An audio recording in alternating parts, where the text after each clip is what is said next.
recording. My recording is restarted. Okay, well, I have 2 recordings now.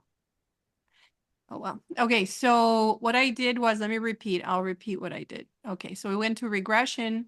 Let me go back because I missed that. So what I have to do is to repeat, I'm going to hit data analysis, and then I want to conduct a regression.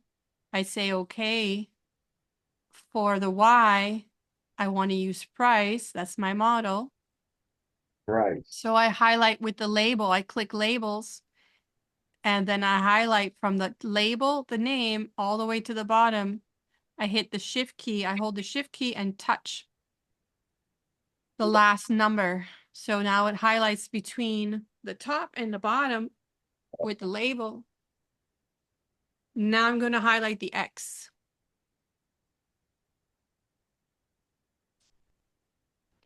To highlight the X, I start with a C1, the title odometer. I'm going to hold shift and tap age all the way down. And now I have, holding the shift key, everything. Is everybody okay with that? Yeah.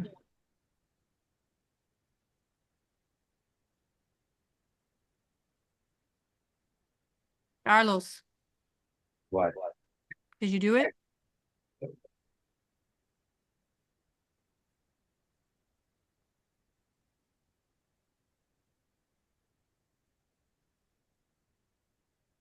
Should I repeat? And appreciate it. I stating what it says input Y range. Wait, Okay, did you do, can you watch for a moment? Yes, The I can watch. Yeah. regression, did you do this part? I did the regression part. Okay, and now you're going to do Y input Y range, hit labels, and then Label. Wait. Okay, label, and then I had from the top price all the way down to the bottom, highlight, hold which shift. I have in. Okay, I touched from the bottom, from the top to bottom. We sell. The top says price from the word price. Okay.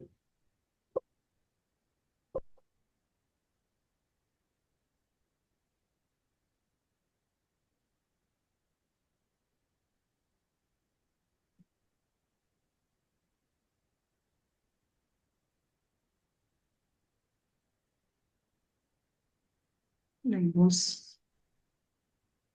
Okay, this is going to take too long, Carlos. I'm Yes, going to keep put you going. back on the screen, and we're going to Yes. watch what you're doing because it's taking too long. I'm going to finish my instructions, and then you're going to go on the screen. So pay attention. So for Yeah. the X, it goes from odometer. I'm going to hold the shift and touch age and scroll down to the bottom. So now I have the 2 columns in the X range. And I'm going to ask for it to be, I could say on a new worksheet, or I have to specify the output range. I think I'm just going to go on a new worksheet, and I'm not going to ask for anything else. So I'm just going to say, okay. And it's going to go on a new worksheet on the bottom. Oh, what happened? What did I do wrong? It looks fine. Same number of rows. Oh, something happened here. Oh, I cut off the price. See? Do it again. I don't know what happened. So from the top price all the way to the bottom, no idea what happened there. So now. And that's the output there. And this is model 1. I'm going to rename the tab model 1. And I'm going to ask Carlos to share his screen so we can help him do it, because I would like to see that. So he's not by himself. Pero te dio el de ella. Te dio el de ella.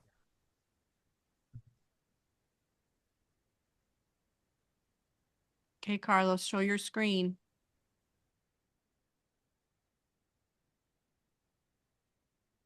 now go to data analysis.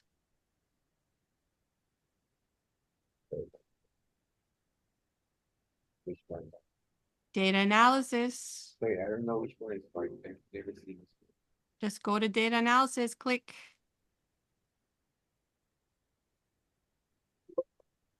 You're, I don't know what's happening.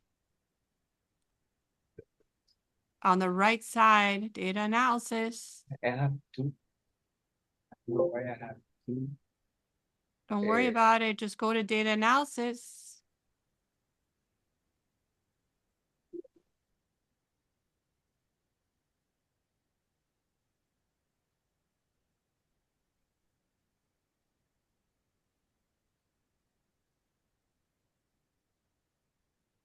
You need to move that box so you can see your data. You need to move it over. Drag it over. No, not with the X. There. Drag it over to the right.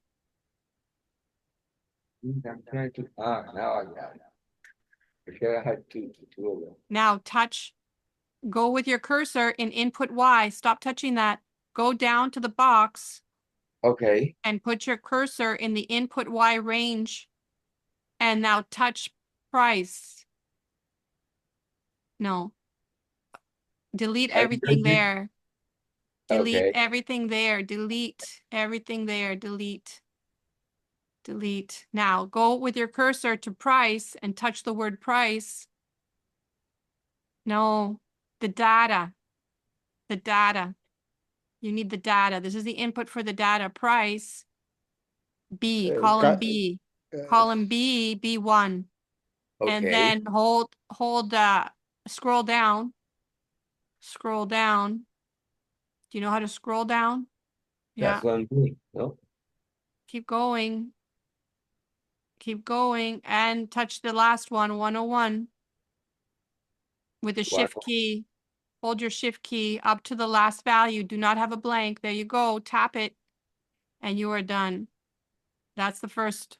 Now tap in the input X range. Tap your cursor in there. And now do the same thing. Go back to the top. And now for odometer and age. Highlight. Both. Yeah. Well, highlight C. Hold the And shift D. and scroll down. Only C or C and D? C and D and scroll down with the shift key, holding shift key. And stop there.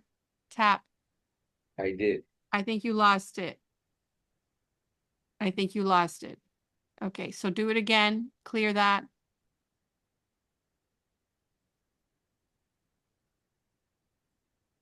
I think I gotta pause the video if we have to do this again, because all right, so then yep. It's not working. Keep going. It's working. I guess there's a break, there's a pause or a inconsistency I can't see. No, something's happening, Carlos, when you need to hold the shift key the whole time. You need to hold the know, shift key. I did. Well, But it is. you didn't I- do it. Do it again.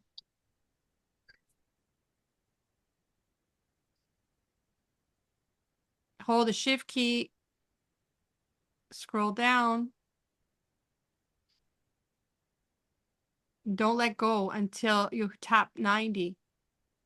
Tap the last cell. Okay. Tap 90. Yeah. And now let go. 101. Now Let go. I did. All right. Now, okay.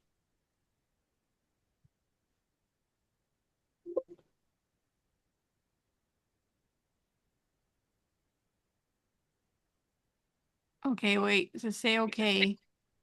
What is wrong? The first one. D1, D1. What's wrong with the first one?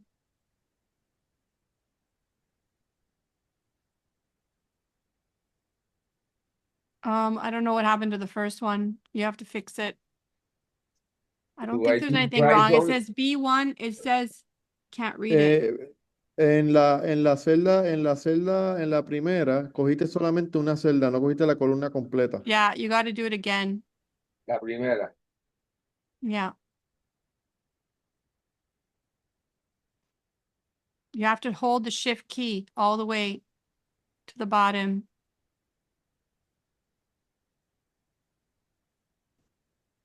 And touch the last one. And then, no, see, you got to hold the shift key all the way down to the bottom and don't let go until you tap the last one.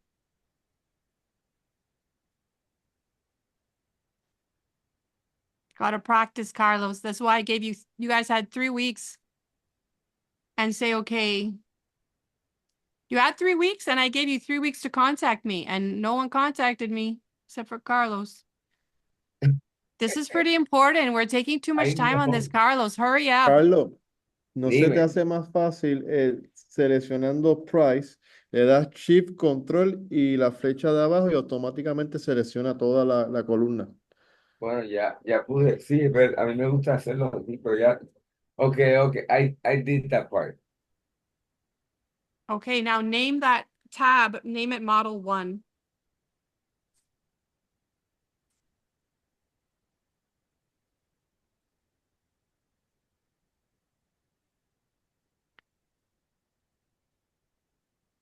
Okay, I'm going to take the control back. Thank goodness you got it. Okay. You. So here's model 1. You want to highlight the whole thing and double click on one of the columns so you can spread it out so you can read everything. So I highlight in the corner the whole thing and then double click in one of the borders so everything is visible. And then I begin my interpretation.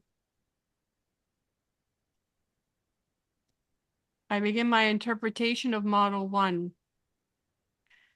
First, where do I go first? Do you know?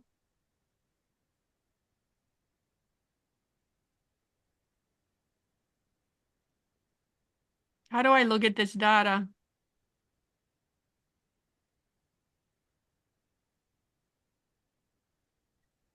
I begin by looking here at the significance. The significance of the regression. Is the regression significant or not? How do you conclude looking at this number?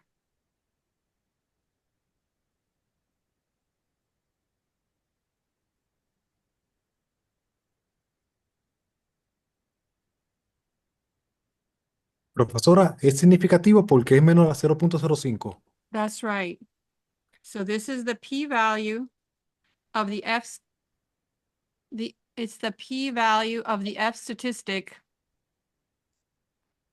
And as long as this is less than 0.05,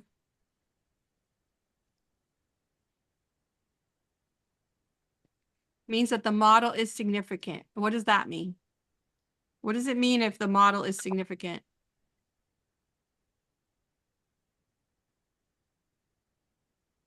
Mm, It may change.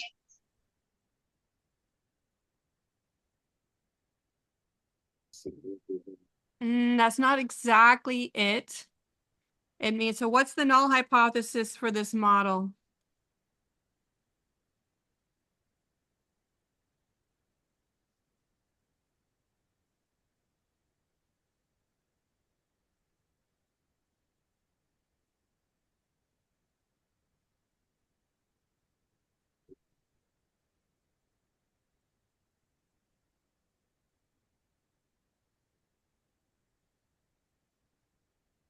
The null hypothesis is age and odometer. Okay, I'm going to write them together. Age and odometer have no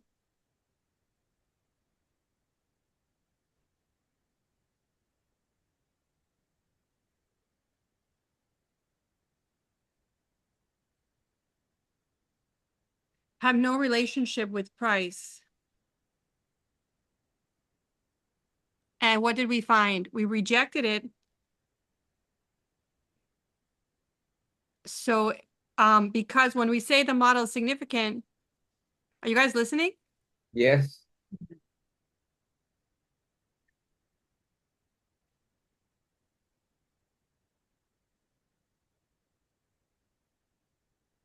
I don't know what you guys are doing. You're so quiet, but I don't know how you're going to learn it more from me if it wasn't, you didn't learn from the video, but I'm going to say it anyway. So the model is significant means that we reject the null hypothesis. And what does that mean? Mm, Well, rejecting the hypothesis means that that the, that is positive, no? It means something like that. It means age or odometer or both. Have an influence on the car price, right? Yes.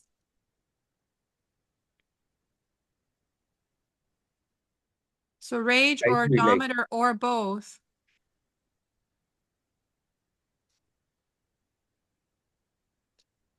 Okay, so they have what kind of relationship? We're looking at what's called a linear relationship. Okay, so the null hypothesis is that age and odometer have no relationship or no linear relationship.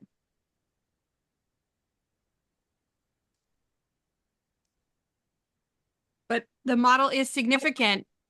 We reject the null. So it means that either age or odometer or both have a linear relationship with price. That they affect price, both of them. Linearly, one or the other. So now we got to look at which one's affecting the price. So we go down here. So the first step was we stop here. Okay. And the second step is we go here and we look over at the p-values here. So what do these tell us? Yeah. Are they less than 5%? The odometer is less than 5%. So I believe that odometer is the one that affect the price. Well, age is also less than 5%, and intercept is Oh. also less than 5%. They're all less than 5%. Thank you, Jean.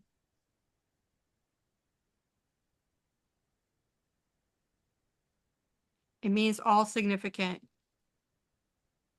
All right, so those are the steps. You look at the F, then you look at the p-value, and then we interpret the p-value. So this is step 1.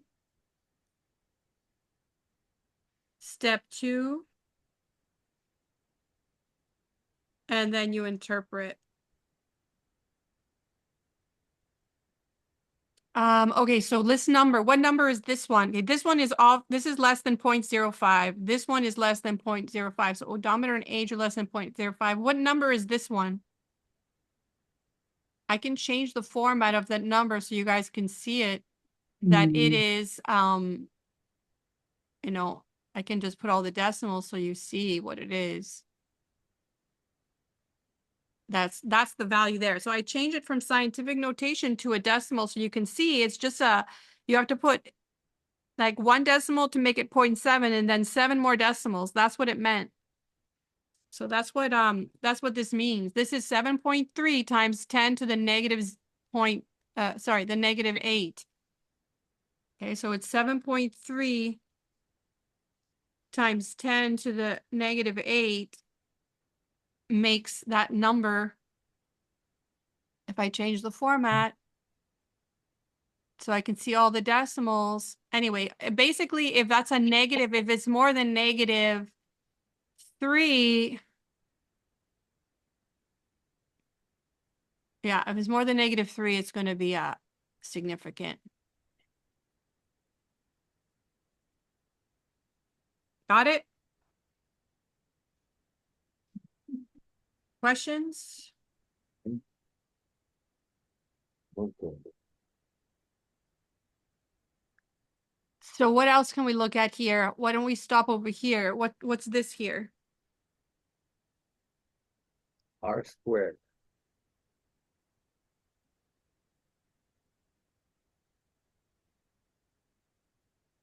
Well, we can go to R square. Step 3. How do we interpret R square? Is that a standard deviation? You guys didn't watch the videos. What is R square? Or the adjusted R square?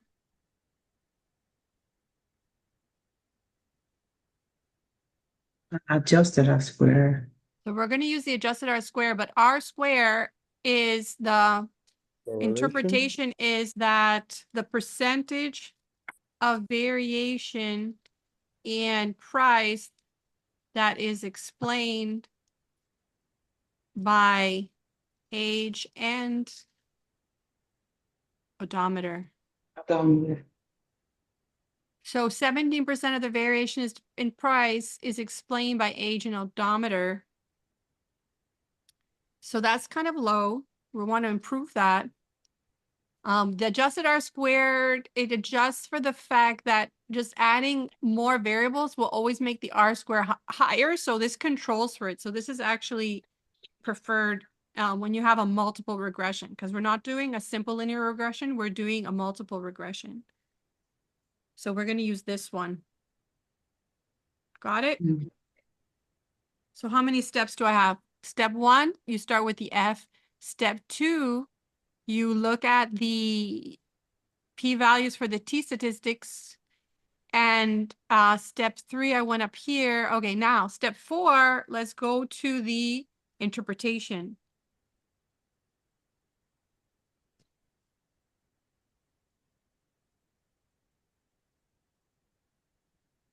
How do we interpret the coefficients?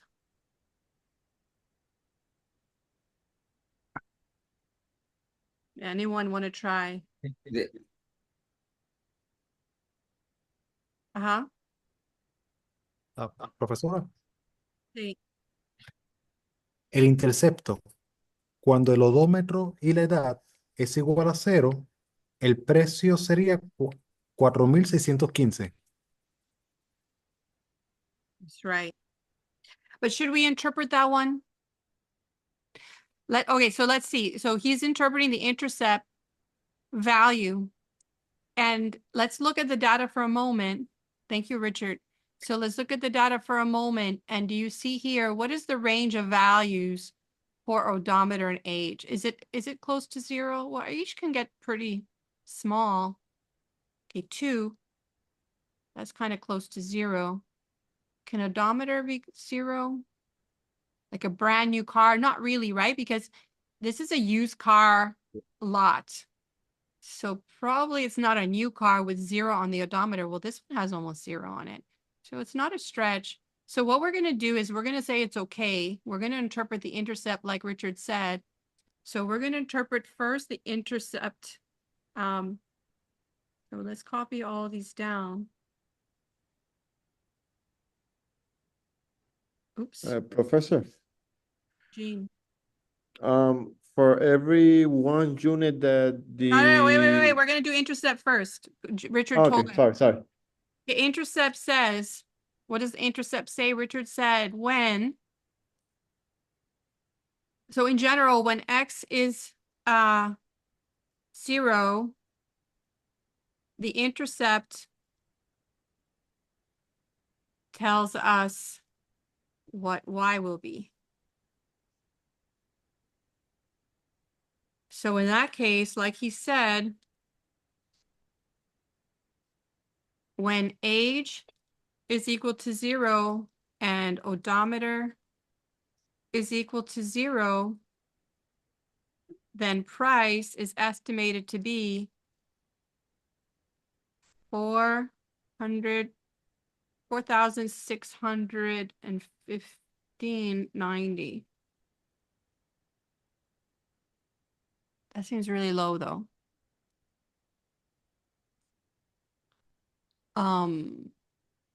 Let me go back to the data for a second.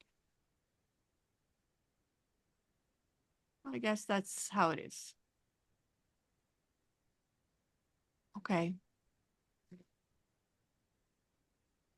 So that's the interpretation of intercept. All right. Now, Jean, you want to tell me about odometer? Yes, that for every increase on odometer, the price dropped for $23. Okay.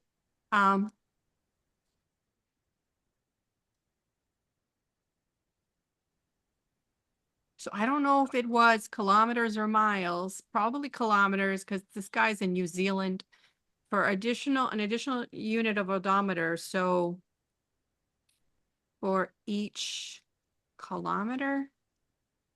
The price, is it kilometer driven?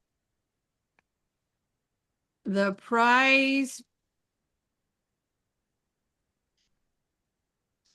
falls by $23.03. Yes,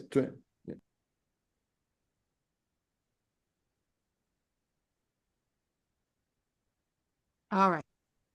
And then finally, age. Sophia, gonna tell me the age?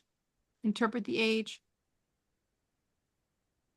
I don't remember the video, but it was something. I think I don't remember. I'm gonna say something. Well, for every year on the car, I don't know how to say that. For every additional year that of life of the car, Increase many. the price increases by $99.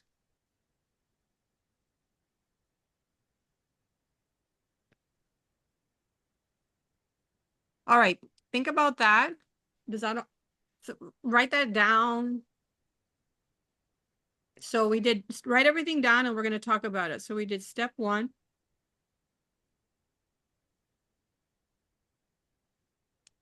Step 2.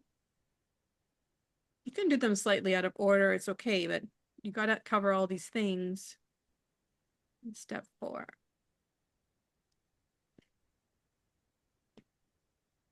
And we're going to talk about it. Look at that. See if it makes sense to you.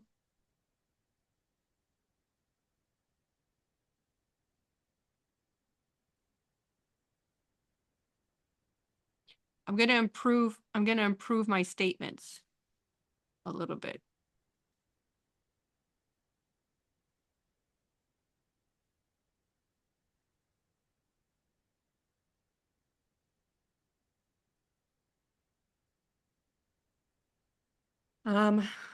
Okay, let's go back to step 3.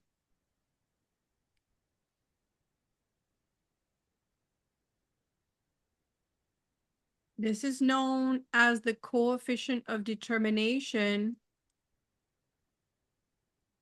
And we say 17% or 15%. Wait. 15% of the variation price is explained by age and odometer. Just to add that. And I'm also going to be more specific here with our interpretation.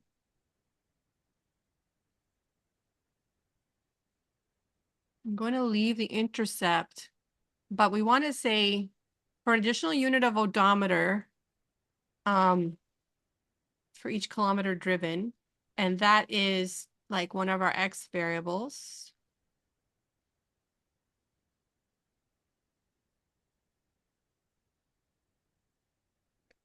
We can call it X1. All the X variables are interpreted like this. The price, which is our Y, falls by 23.03, but we have to add one more statement. Does anybody know what it is?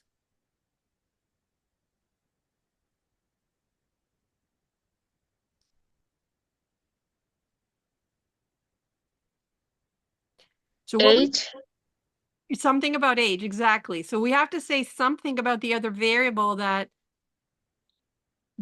what's going to happen at any age. We're going to hold age constant.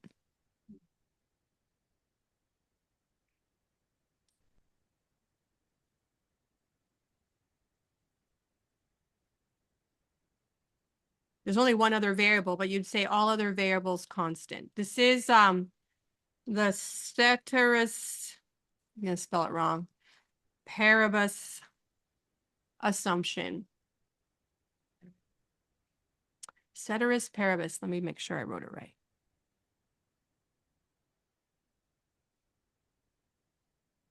I used to spell it right, and then I started spelling it wrong. Ceteris paribus. I spelled it right. That's the Latin for all else constant. So it means that whether the age is a young age car or it's an old aged car, this is true. That is the interpretation of this model, linear model. And it might not be accurate or meaningful, but that's how the model works.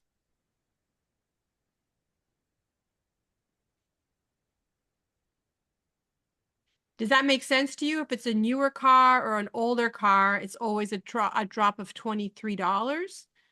Or do you think that if it's an older car, it should be more severe for extra kilometers?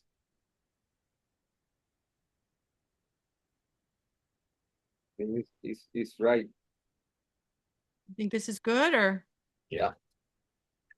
If it's new, it has one shot at the end when you get it out of the dealer, and then after 2 years, I think it starts depreciating, or after a year. But don't you think that on an older card, it should be worse for every unit? 99 is too much. Okay, no, But but I'm just looking at the odometer. So if the car is relatively new, like a couple years old, or versus if the car is 20 years old, should it still be $23 for every additional kilometer? Should it matter? Should there because be more of a relationship between age and odometer or not? That's if one the of the car is questions. stopped, if they're not using the car, and it's not they're not running the car, then it's hard to tell. If they're using the car every day and they have But this interpretation is for every additional kilometer. So they're using the car. So if they use the car, whether it's young or old, it drops the price $23. Do you think it should be the same if it's an old car or a young car? So I'm just putting it out there. I don't know the answer, but if you look at age, we have a problem because this is saying the older the car, the higher the price. Does that make sense? no, it's the So there's opposite. something wrong. So this is how you resolve that something is wrong with the model when you see that the coefficients don't make sense. When you see the coefficients don't make sense, this doesn't make sense because the price, the older it is, the price should go down, right? Right.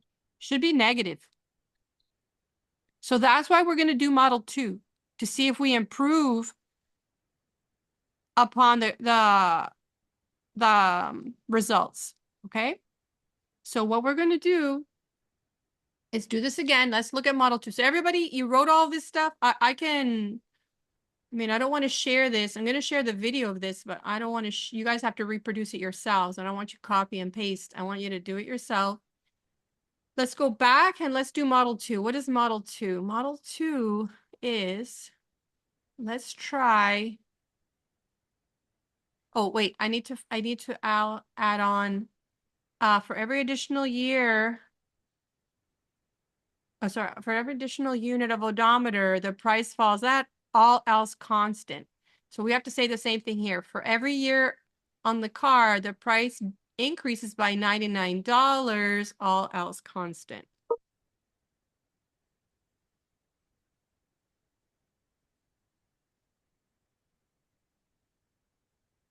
In other words, ceteris paribus. So it doesn't matter the odometer reading. At any odometer reading, the price increase is $99. It's just not correct because the more years, we expect the price to drop. So that doesn't make sense. So we're going to try model 2. Model 2. Excuse me, Professor. I'm sorry. Can you go back Yeah. to Hold on. right Let me there? grab the model 2 from somewhere and then I'll go Thank back. you. I know I'm going a little bit fast. All right, here you go.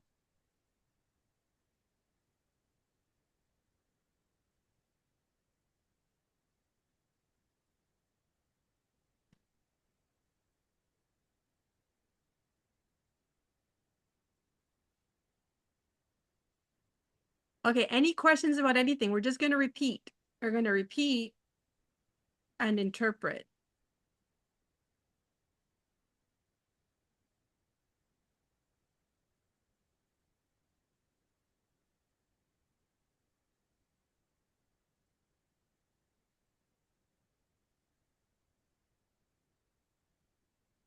Richard, did I do everything right?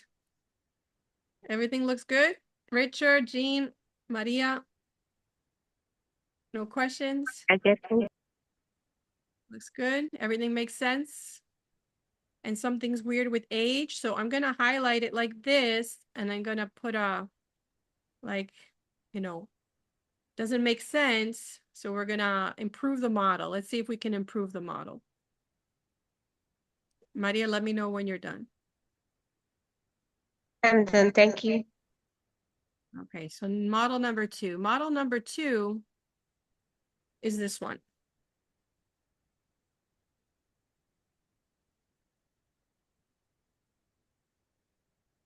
So you guys can copy it.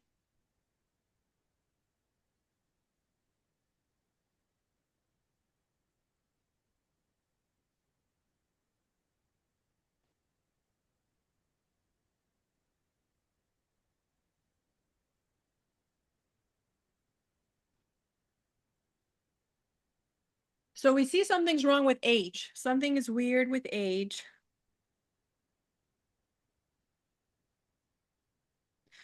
We can plot the data to look at it, which we should probably do. I can't remember if he does it in the video, but you can look at the data.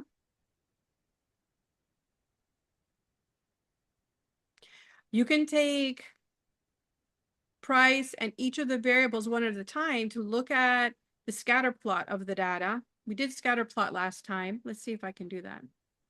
So if I highlight here and here, let's see what that looks like. Insert chart, remember, scatter. See what happens. Where'd it go? There it is. Okay. What does that say to you?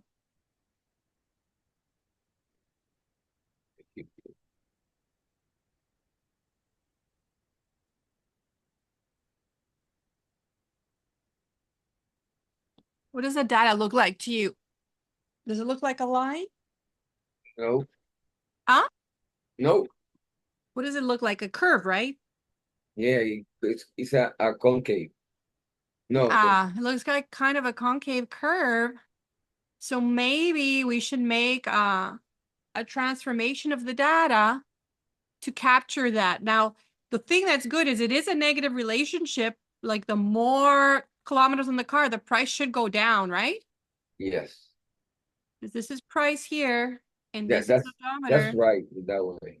So that, okay, so we're gonna make a transformation of the data for that. Now let's do, okay, so did you guys see what I did? Let's do it for price together. So you're gonna highlight, I mean, for age. So I wanna highlight to make a scatter of price and age. How do I do that? I'm gonna try not to screw everything up here, but okay, let's put age right beside it. And then do the same thing. And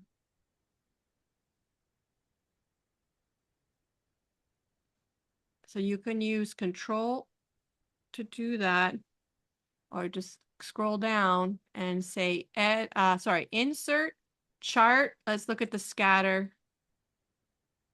For that, scatter. There we go. And what do we see?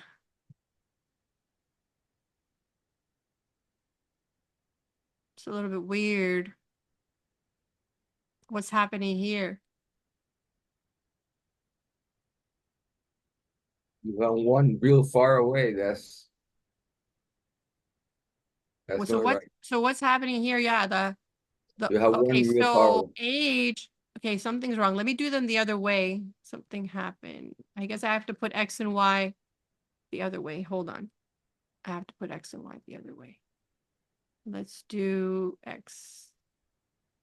Sorry, just positioning them X and Y. Let me delete this one. I'm going to highlight here and scroll to here, shift and hold it. Again, insert chart and scatter. XY. All right, that's better because I want to show you. So what does it show here? It shows, if you guys follow my cursor, look, I'm going down and up. That is a U shape. That's a parabola, inverted parabola, because some cars become antique. They're so old and they're more valuable. And we need to include that in our model because there's some values here that are very high for antique cars. Look, 80 years old, 90 years old, 70 years old. Okay, so if for early cars, for cars early on, it goes like a line down or it decreases steadily. But then at some point, they're more valuable after like, I don't know, even 25 years, they become more valuable, probably depending on the make. All right, because of that relationship, we want to model that relationship. And if you remember from high school mathematics, the relationship that is a convex parabola is x squared plus x plus c, right? Ax squared plus bx plus c, if you guys remember. Ax squared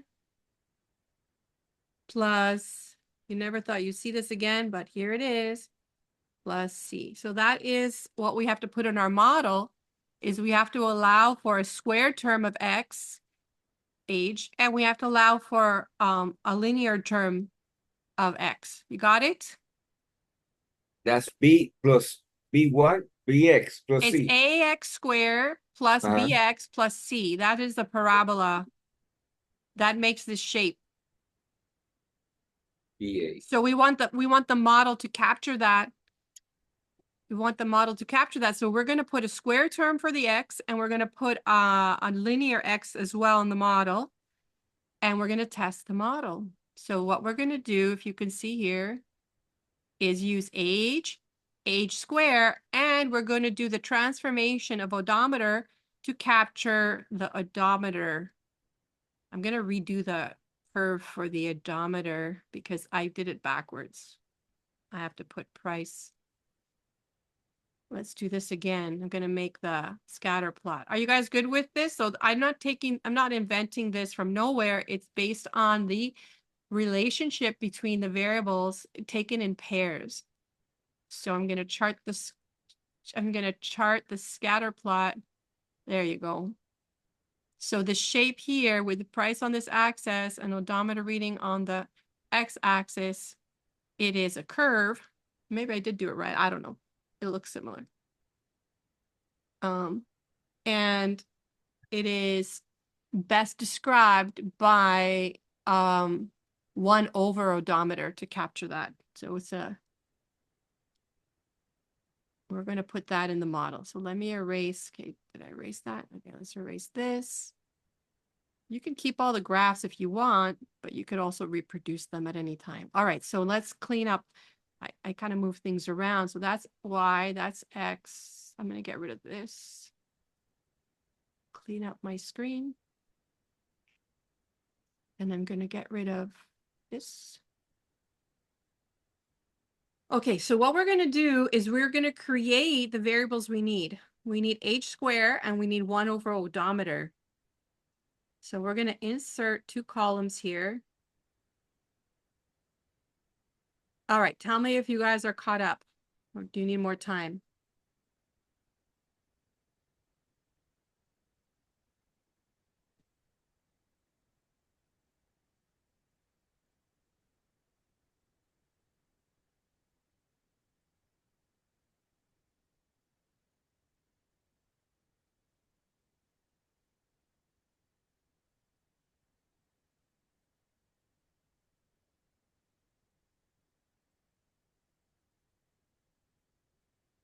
Anybody need more time? Yep. We don't have to include the tables, right? You don't, but if you want, you can keep them. If you mean the Okay. graphs, right? The chart. Okay, yeah. Yeah, that's up to you. If they help you understand, keep them. If you already understand, don't bother. You don't have to. Okay, so we're going to make a column for age square. We're going to write age square like that. The hat is at the shift 2, gives us the hat, which means power.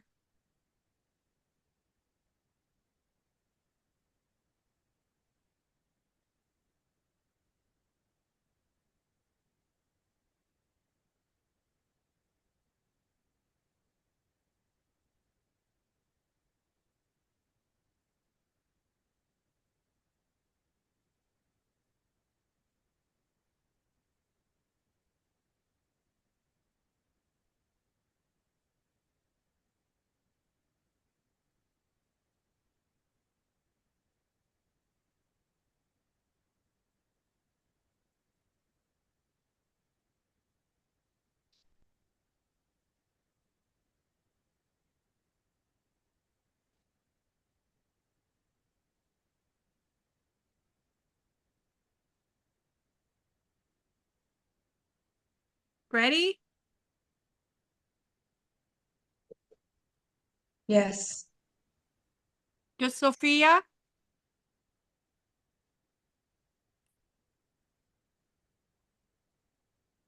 Anybody else ready? I'm doing this at A square. Right.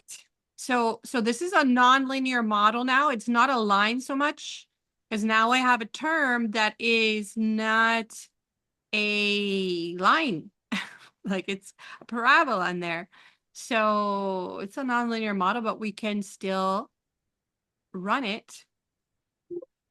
So what I'm going to do is create a new variable, age square, by saying equals, highlighting the age column and squaring that value. And then I double click in the corner here all the way down and all the values are square. If you want me to repeat, I can repeat. Yes, please. Okay, let me clear that up. Let me just go backwards. All right, so here we go again. I'm going to go in the cell right beside the top one and press equal to create a function. And the function is to take D2 and raise it to the power of 2. And then enter. And that is 28 square. Then highlight and double click in the corner to recreate those values all the way down. Double click. So try that. Got it. Good. So save your work. Give it a special name at some point, but just save it as you go. So we created age square.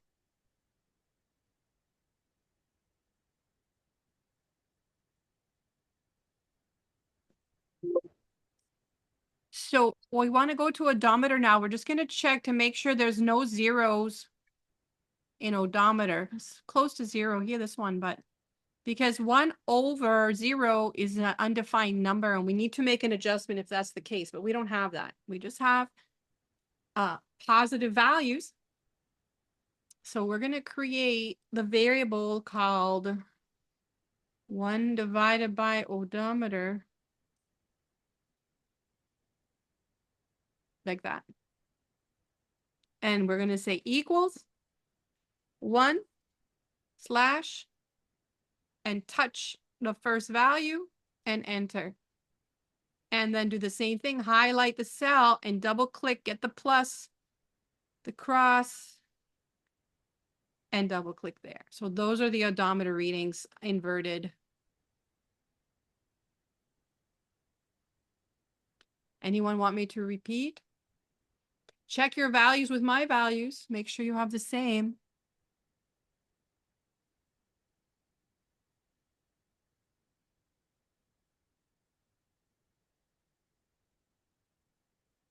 Let me know if you need a break in the next 10 minutes or we can keep going.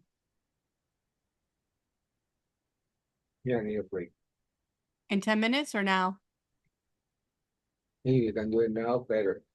But Yeah, a look, break to make sure. I'm trying to move pink, slip, and soul to the other two columns so I can add another space so I can Okay, you add. guys, we're gonna have a break and I'm gonna help Carlos. Okay, so you guys take a break, 10 minutes, and I'm gonna help Carlos. Carlos, let's see.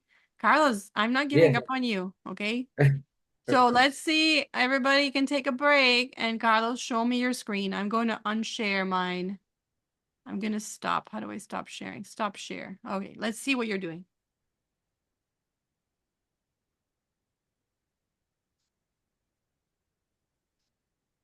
So 10-minute break. Hi, Jessica. I just saw you now. So I'm going to pause the video for the instructions. Pause. I'm back. You're practicing, Carlos. That's good. Keep going.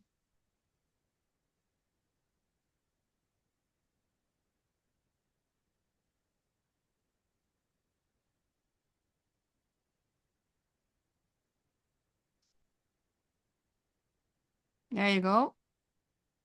Double click. Okay, perfect. Okay, good. Save. And let's look at this some more. I'm going to go back to model 1. I'm going to take over here.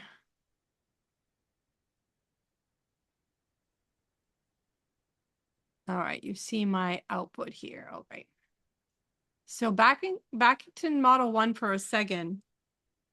You also learn about doing the residual plots. I could ask for the residual plots of this data, which I didn't do. Let's do that. Let's repeat the original regression before we get onto the second model. I want to look at the residual plots. So we're going to hit data analysis or data analysis, data here, right? Data analysis, regression. So we're just repeating what we did before. The original one. Now I want the residual plots.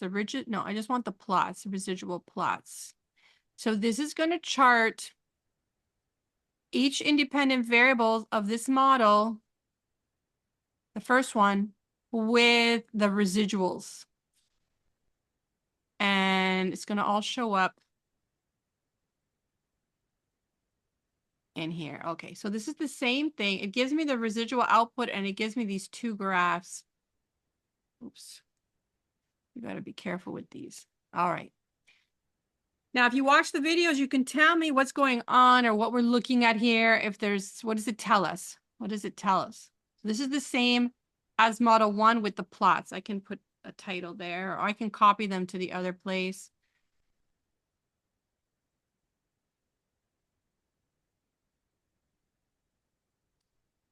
What do we know? Oh, you. What's wrong with the plots?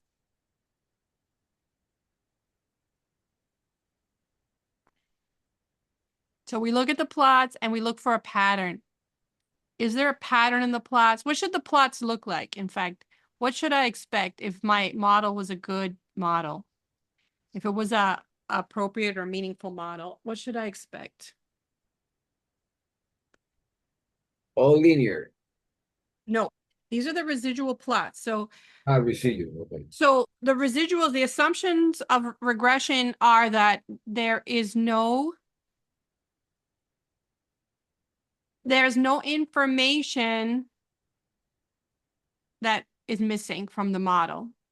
If any information that's missing is going to fall into the residual. So it looks like there is a relationship. There's some sort of relationship between odometer and the residuals. it shouldn't be like this. All the dots should be scattered around and there should be no relationship, but it looks like there is a relationship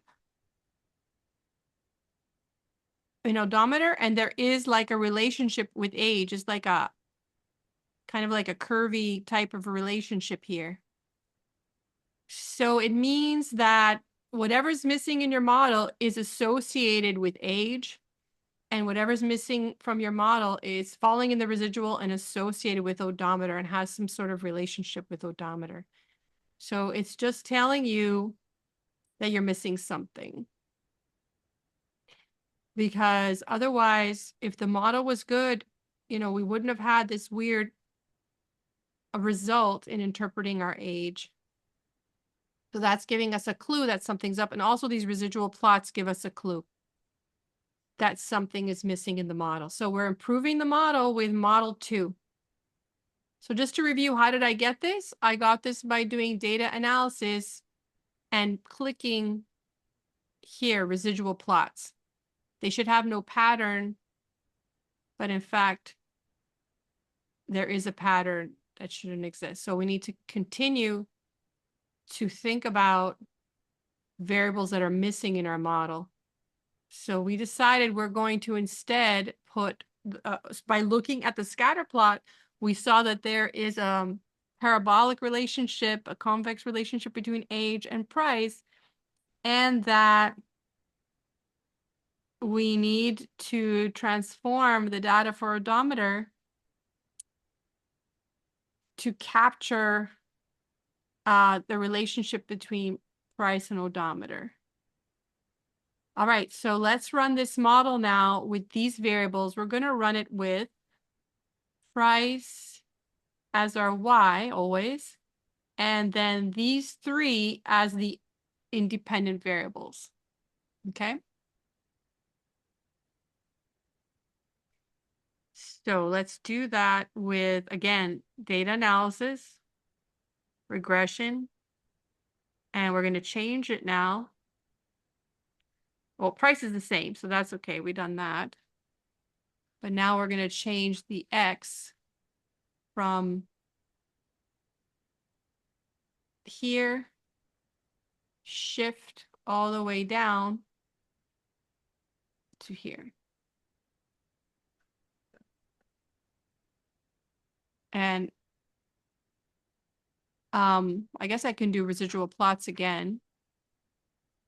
But I'm going to suppress that for now, just for the demonstration. Okay, you have to hit labels because you hit the headings or the titles and then say, okay, so it's going to go in a new worksheet and you should label it model 2.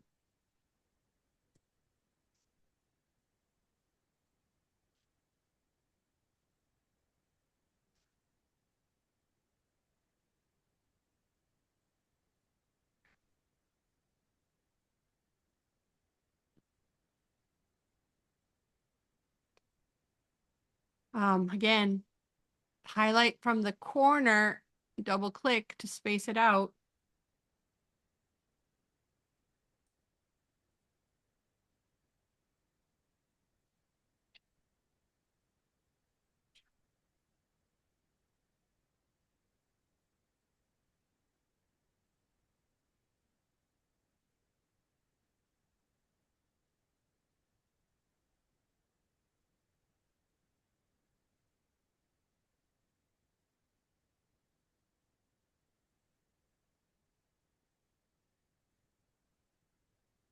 And tell me when you're ready.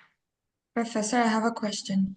Sure. Do we have to include the original age numbers as well? Yes. Okay. Yes, because remember what I explained in a parabola is ax squared plus, right, bx plus c. So you need both, right? Parabola. So we're going to find what a and b are by looking at the coefficients. The c is going to fall into the intercept.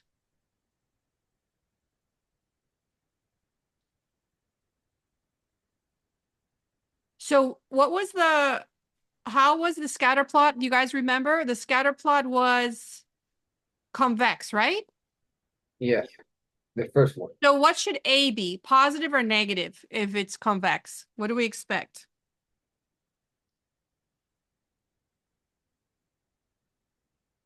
How does a parabola work? Do you remember?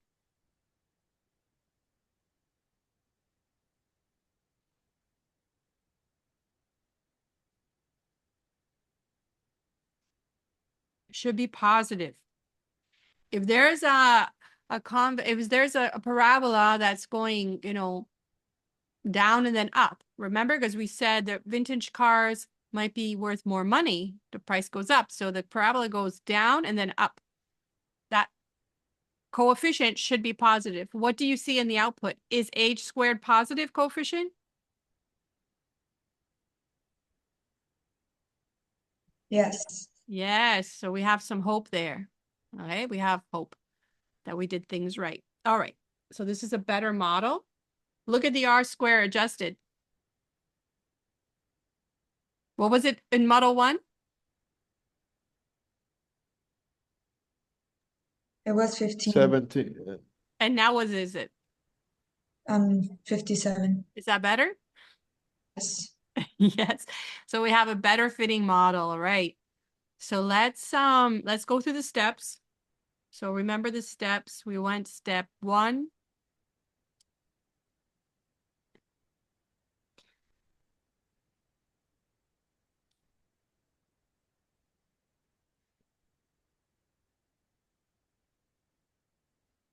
That's less than 0.05. If you're not sure, remember to make it has 17 zeros in front of the 2. So that's a very small number. Very, very, very small. If you want to be sure, change the format so you can see what's happening here. Oh. So you can see it. So usually, you can change the format, but also it's just going to be 0. It's very small. Anything smaller than 0.05 means that, what does it mean? The test is significant. I can copy over from here to remind you. So what did we say? We can copy these.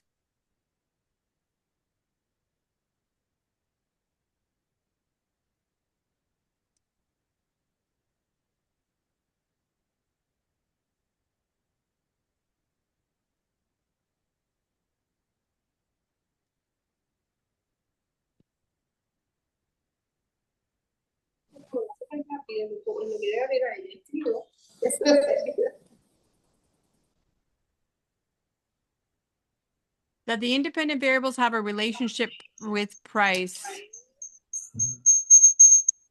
That's the null hypothesis. The null hypothesis, the independent variables have no relationship with price. Have no relationship. Did I write it wrong? No relationship with price. Did I write that? Model 1. Yeah, no relationship. So we reject that. The model is significant. So this result means the test is significant, which means we reject the null hypothesis.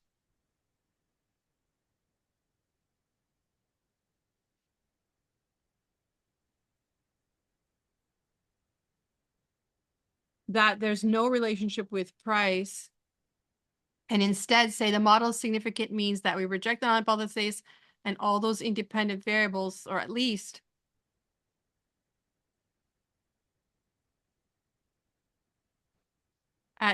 one of the independent variables has a relationship with price. Okay. And okay, so that's step 1. Step 2 was what? I gotta go back. Step 2, we look at the p-values. All right, let's go one by one. Are all of these less than 5%?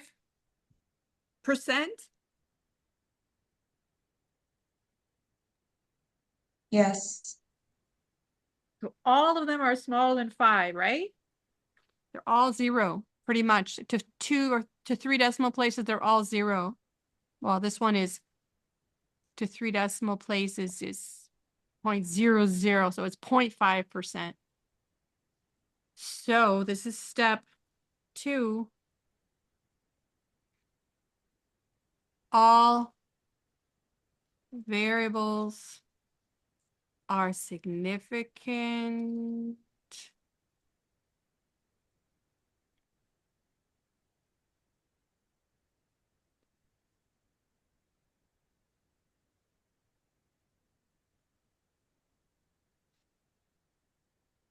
And now we go to step 3.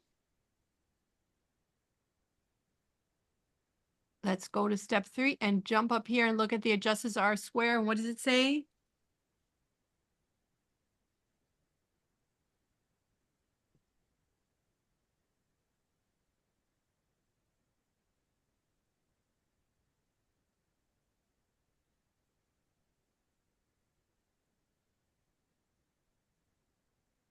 "57% of the variation in price is explained by the independent variables." So this is step 3.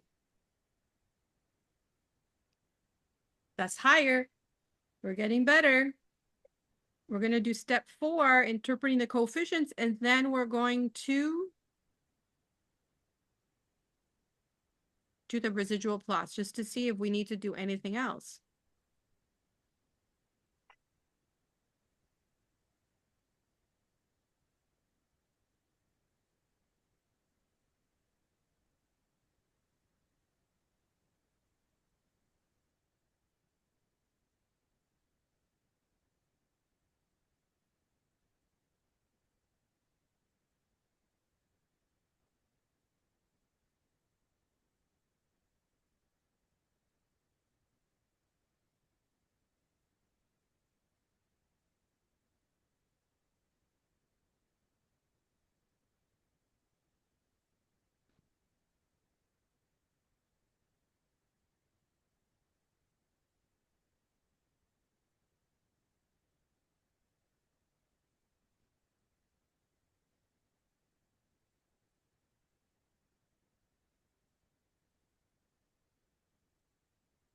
Right here.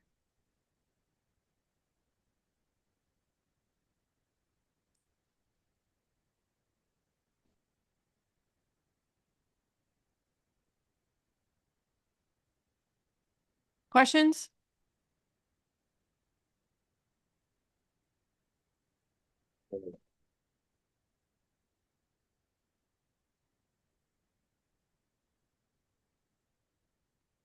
So we look at the overall test. It tells us to go look for the significant variables. They're all significant.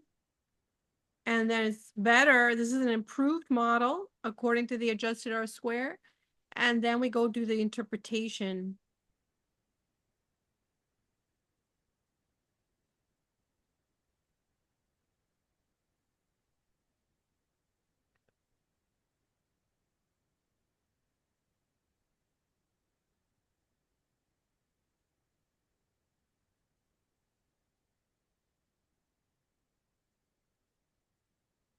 Are you ready? Yes.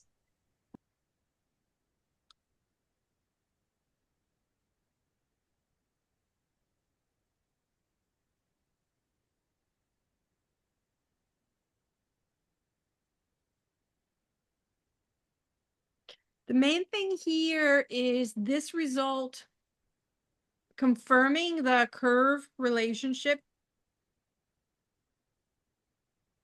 between X and the price.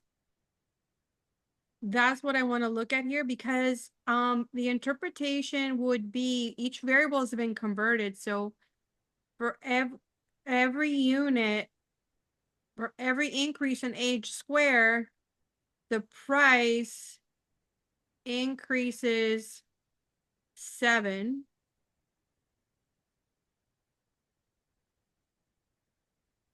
Becomes weird to interpret. But at the same time, for every unit increase in age, the price decreases. So the most important thing is to look for this relationship here and identify it as a positive so that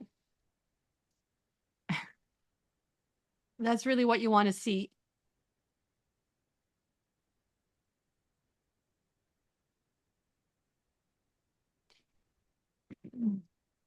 Now it's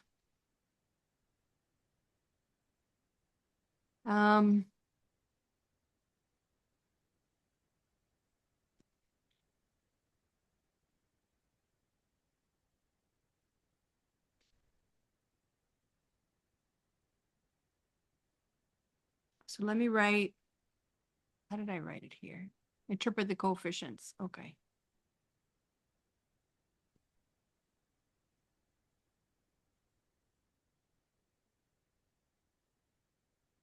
So you wanted to see that it's positive, and yes, it is positive.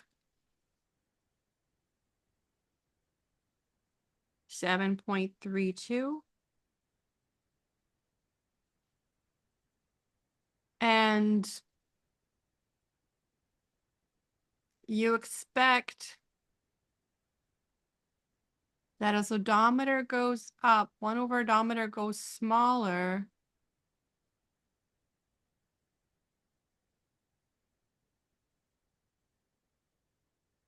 So this gets weird when you try to interpret these, but that's essentially what I wanted to see. Just seeing how did I interpret it over here?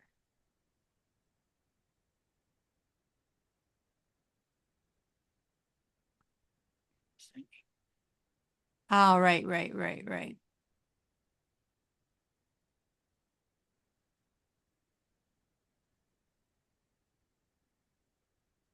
Okay, let's do the intercept.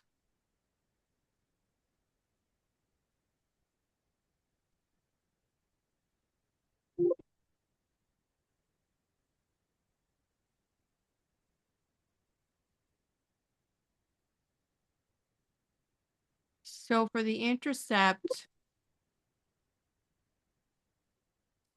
so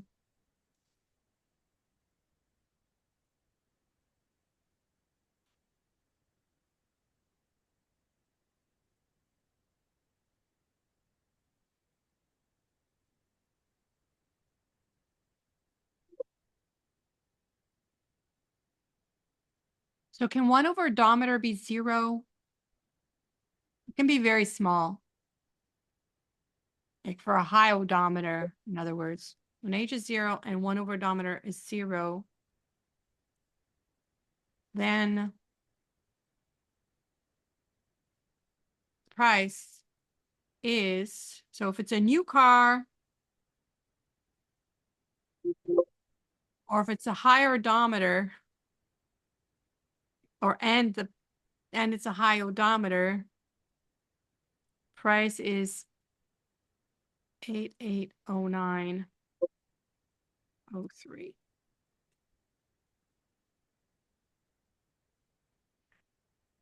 And then we check to see that this is positive. The interpretation is this is positive, and we can say there is a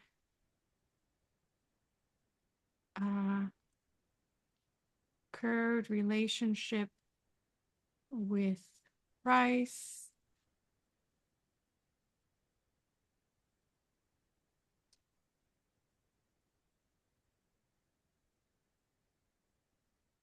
Holding odometer, or 1 over odometer constant.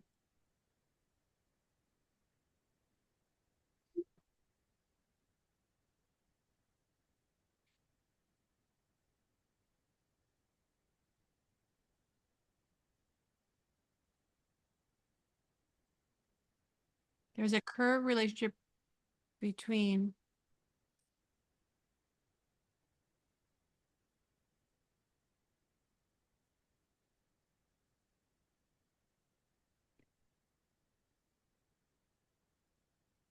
And then the 1 over odometer for each additional unit of 1 over odometer. So you're always interpreting with the new variable.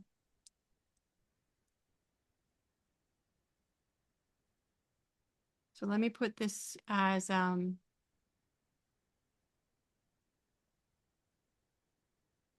the intercept for age and age square.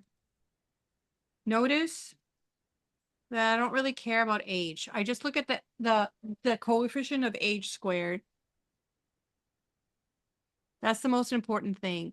Whether if age is not significant is not that important. The really important thing is that the age square is significant. That's how you work with what's called what's the word now? Interacting variables. So age interacts with age. And what I look at is the higher power one. I don't really care about this one. So I don't even get into it. Because if X is not significant or is not in the model, it doesn't matter. It's still a parabola. So A should be positive. Yes, it's positive, 7.32. There is a curve relationship between age and price, and I don't interpret it one for one. I really care about that curve relationship. And then as for odometer,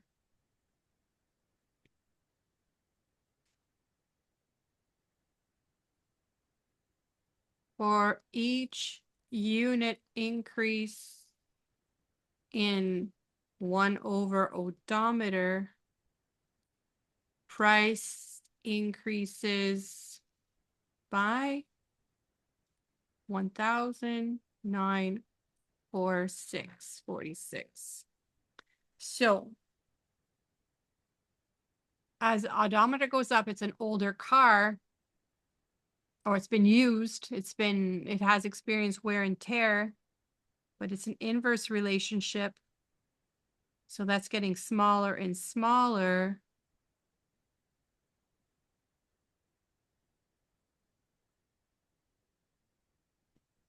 So that's only going to increase for less value or smaller. Yeah. So the price goes up for less usage, right? That's basically what it's saying.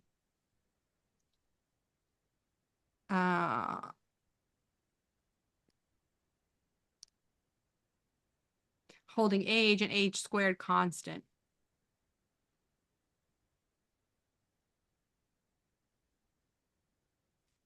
So just to make it a little more intuitive for unit increase.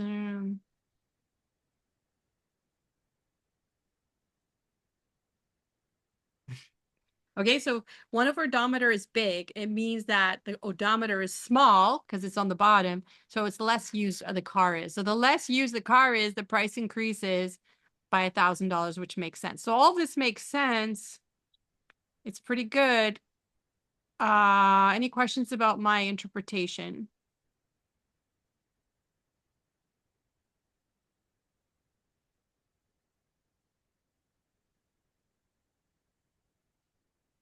Okay, that's how you scroll through and look at those results. And we're going to do the residual plots and see if we can still improve the model.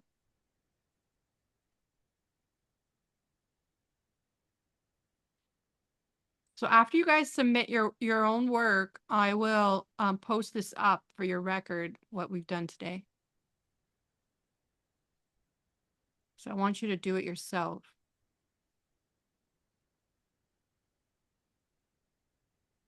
Going to take time, but I'll do it.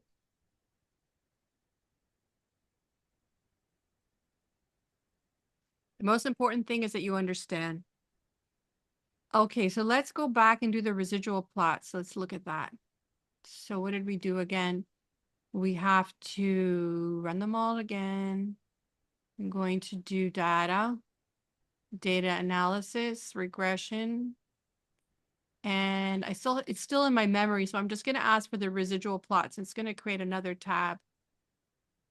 And here we go. So we never got rid of the pattern. The pattern is still there. We still have something going on. There's a relationship where there's still something that we didn't get in the model. Still some information that remains in the residuals, so we missed something. means we can still improve our model. There should be no relationship. Those scatters shouldn't have a pattern. So we go to model 3.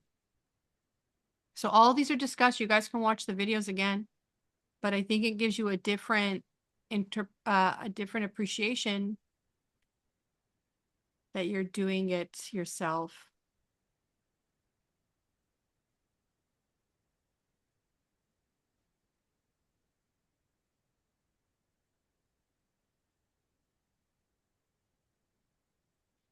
So let's go to model 3.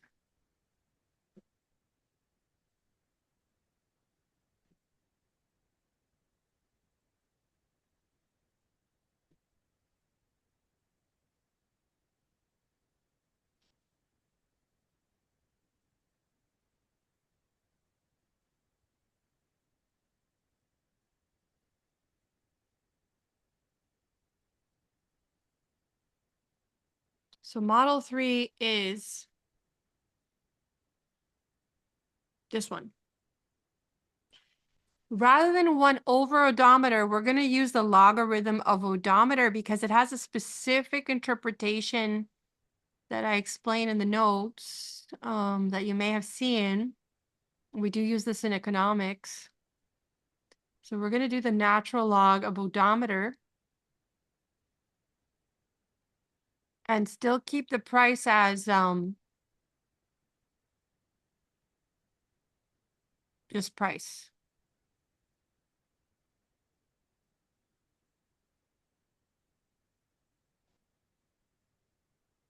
So we have to create those variables.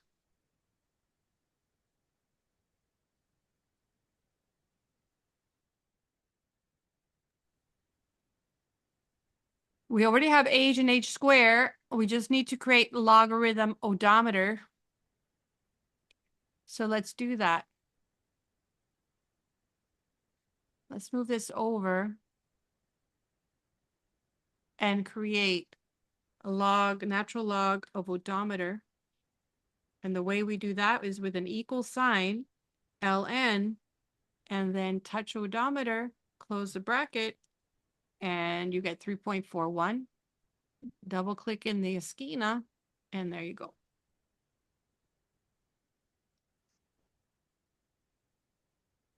So this a logarithm has a particular interpretation because now it's capturing percentage change. Percentage change.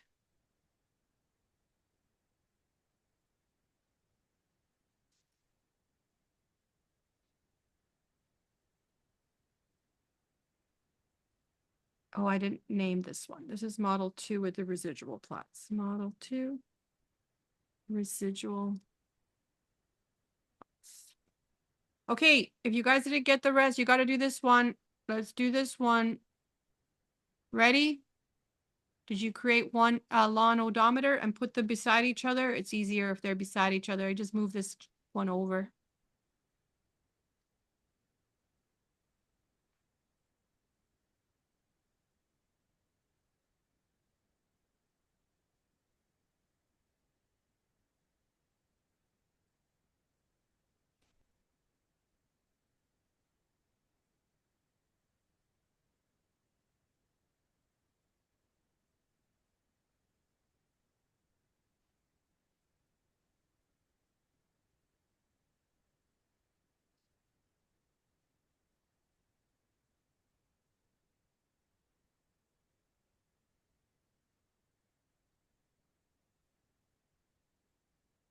Let me know when you run the regression.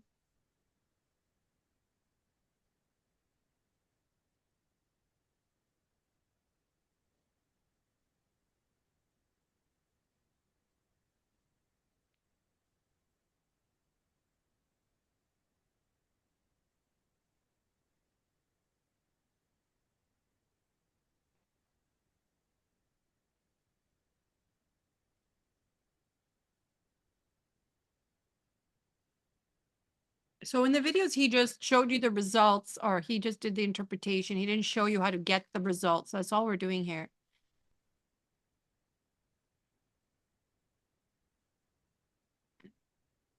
Tell me when you're ready. I'm ready, Professor. Good.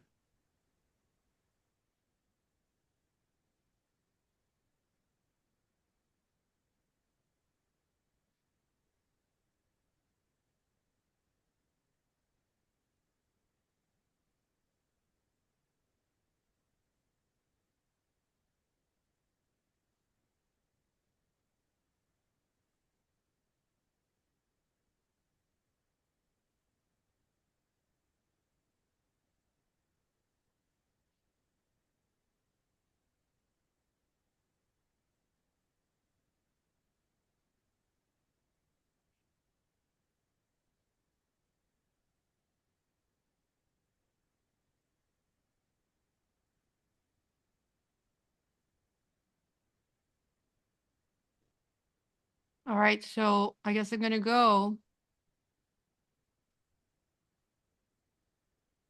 And data analysis, okay. So still price is selected. I'm going to change my input. Oh, it went automatically to the three that are beside each other, so that's good. So I'll leave it like that. And I will unselect the residual plots just to keep it clean and say, okay, it's going to go into a new worksheet. I'm going to click in the corner and double click to expand it. And let's see. Now what is the adjusted R square? It's getting better and better. Not that much better, but it's still better.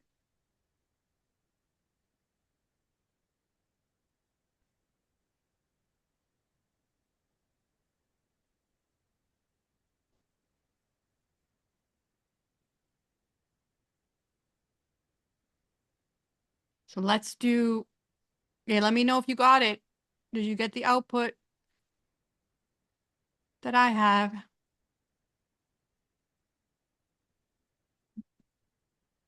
This is model 3. I'm going to change the name. Who's having difficulty? I am. What's wrong? I made the column for next to the H. I moved the odometer to the right, but in the blank space, where you have F, Yeah. I don't know how to get that column there. I made the space, Mm-hmm. but I can't plug numbers there.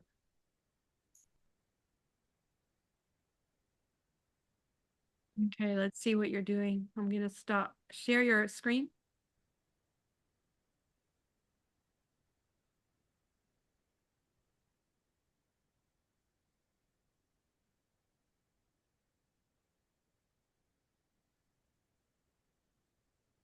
I clear the space. Just you have to put the title LN L.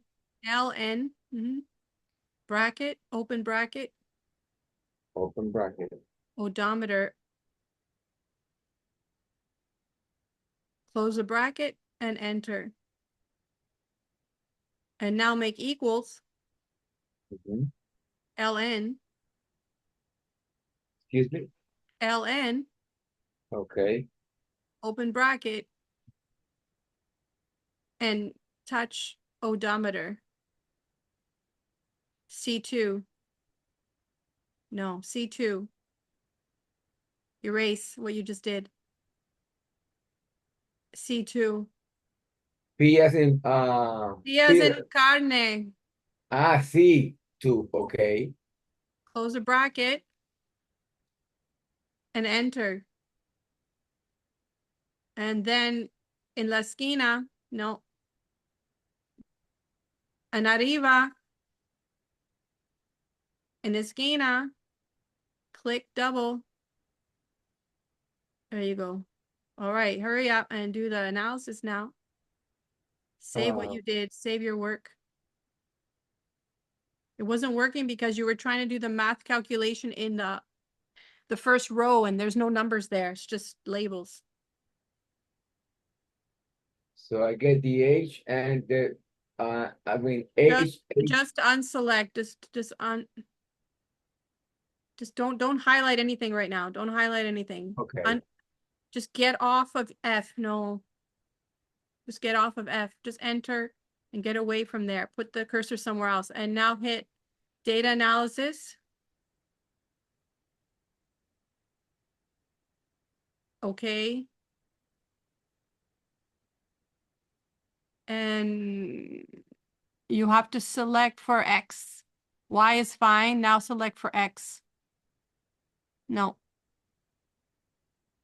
Click on the right little tab there. And it's not showing me anything where you're selecting, but anyway, select the columns okay. from D1. So erase that. Erase what? What I have here? Yep. And now select from D1 all the way down to F on 100. And down, okay.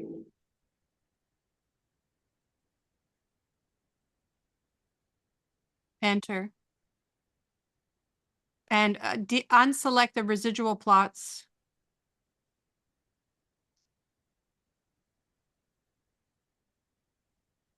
Let me do enter. I said unselect the residual plots. Unselect. Leave that alone. No. Okay. Oh, I have to do it again.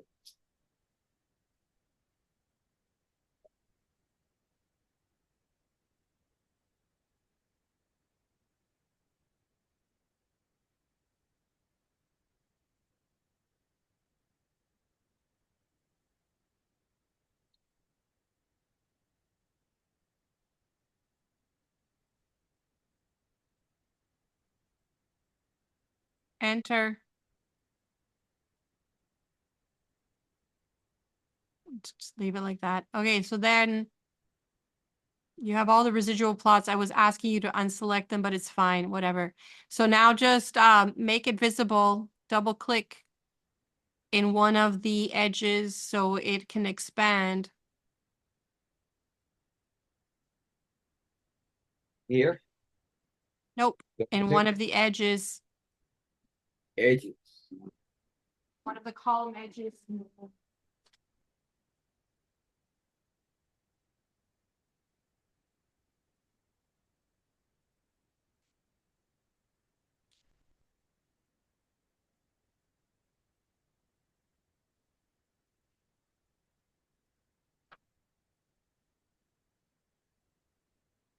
Got it?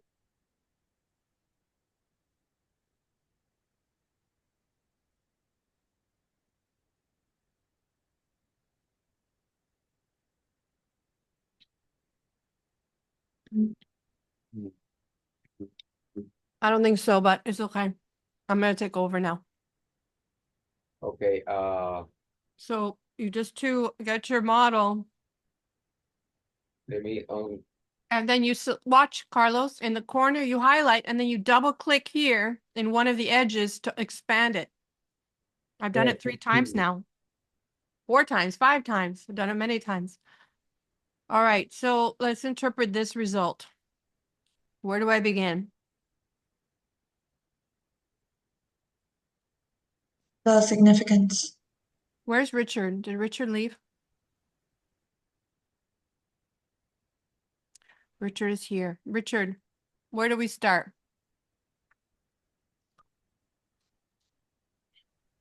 Ahora empezamos. ¿Sí? Ajá. Profe, la pregunta otra vez, por favor. ¿Por dónde empezamos? ANOVA, la significancia de F. Right. Paso 1. So we'll go step 1, just like we did here. Step 1.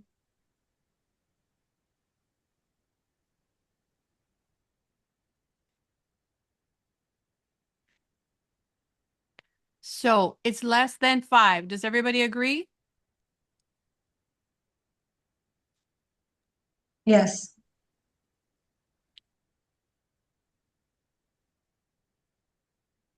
Right, this is a very small number. This is 0.000, 18 zeros and 1. That's what that means. If you want to see it, you can make it a decimal with many decimals, and it's just clearly 0. So yes, the test is significant. We reject the null hypothesis. What is the null hypothesis? The null hypothesis is that independent variables have no relationship with price. And then the fact that we reject the model significant means that we reject the null. So at least one or maybe all of the independent variables has a relationship with price. Step 2, where do we go to look? The p-value. P-value, step 2. And what do we see? All of them are? So it's all of them are significant. All of them are less than 5%. And means all are significant.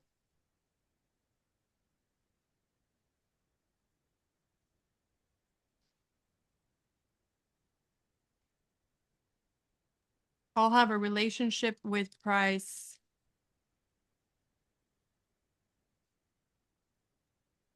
Step 3. R cuadrada. Yeah, and we're going to use the adjusted. So we say step 3.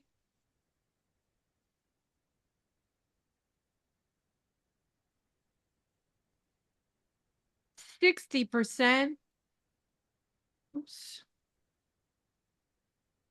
60% of the variation in price is explained by the independent variables.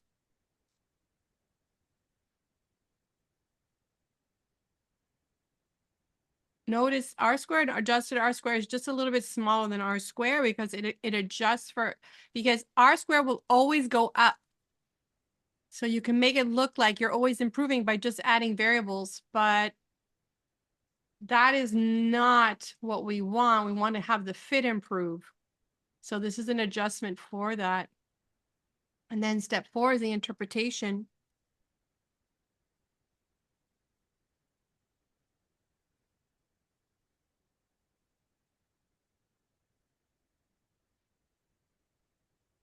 All right, do they all make sense? Or how do we interpret? That's what we're going to get at here. So remember, we care about the age square.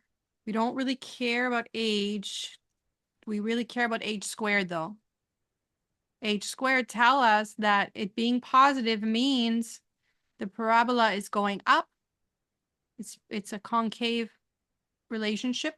So the older and the younger have higher price, and rather than the in-betweens. So that's going to be the same.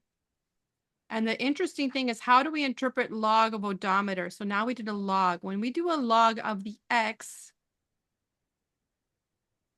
and not a log of the Y, there's a specific interpretation. Does anybody know what it is? Or did you follow the videos? Or did you get that far? Oh, this is important.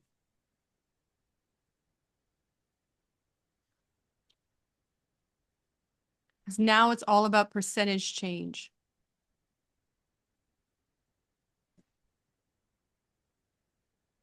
It goes down, it's negative.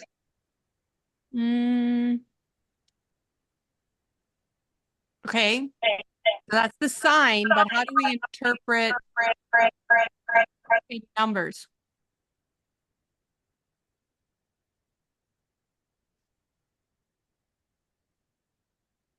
Okay, so let's go through the different ones. Let's talk about the intercept first. Okay, first let's see if you guys are all on the same page. It's almost 8:30 and we've only done 3 and we have like so many more to go, but and I can't stay because I have to submit grades for my other course. There's 6 models.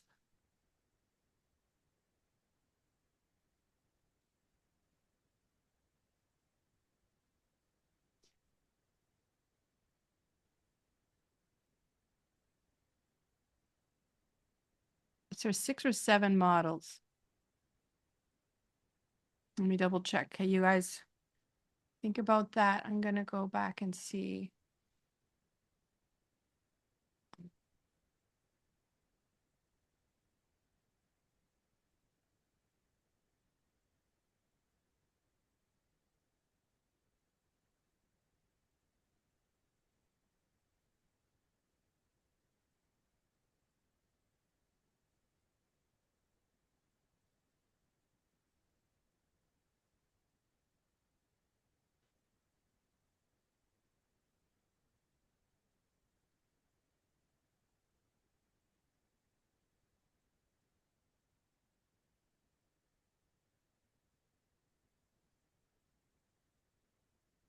Yeah, there's 8 models. Here's the assignment I'm gonna put.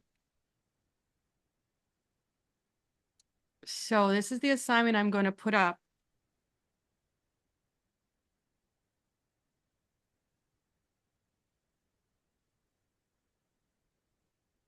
There are 8 models.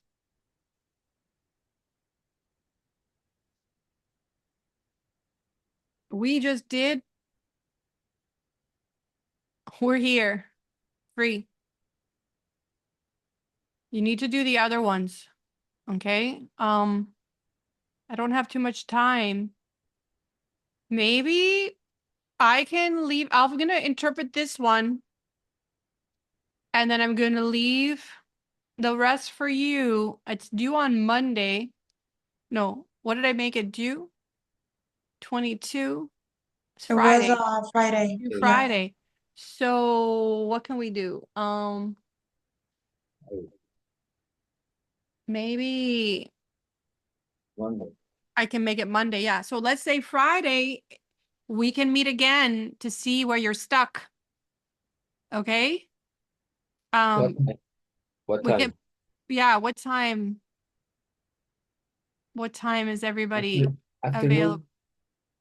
Because I have we went really slow. You guys need to practice. You know, this is known as like just sitting and watching videos is one thing, but you need to reproduce what you see. That's not so passive. Don't be passive when you review the videos. Like, be more proactive. Try and reproduce the results. That's what we're doing here. So I think it's much more meaningful than to watch what's going on the screen. All right, so let me see my schedule for Friday.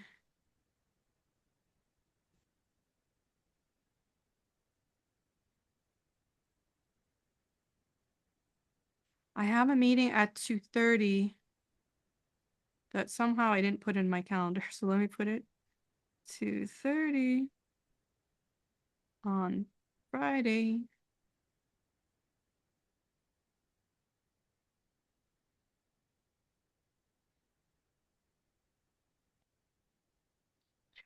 So how are you guys for Friday at 4? Perfect. Friday at 4. We're gonna look at these and see how far you got.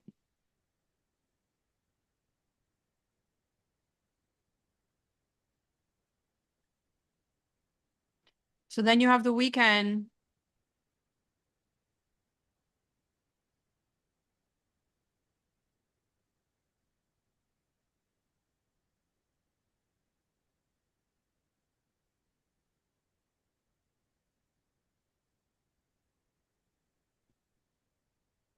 Professor, excuse me, I have a question. I was watching Zen and it got until it was 5 videos. It's 10. Okay, stopping 5. Let me see. Carlos, salen los 10 videos. Lo que pasa es que en una parte divide un tema en Entre 3 tres, videos diferentes. entre tres. Sí. Pues Y luego de eso hay más videos. el cuarto el cuarto él lo hace tres y después tienes el cinco. No vi más ni, ¿sabes? Cuando esperé, pues me volvió el cinco otra vez. Okay, let me show you here.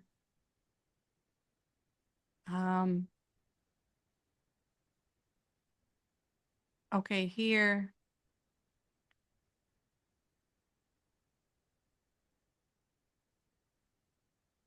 Sorry. So here, look, Carlos, regression series. This is the link I gave you. There's 10. 1, 2, 3, 4, 5, 6, 7, 8, 9, 10. There's even 11.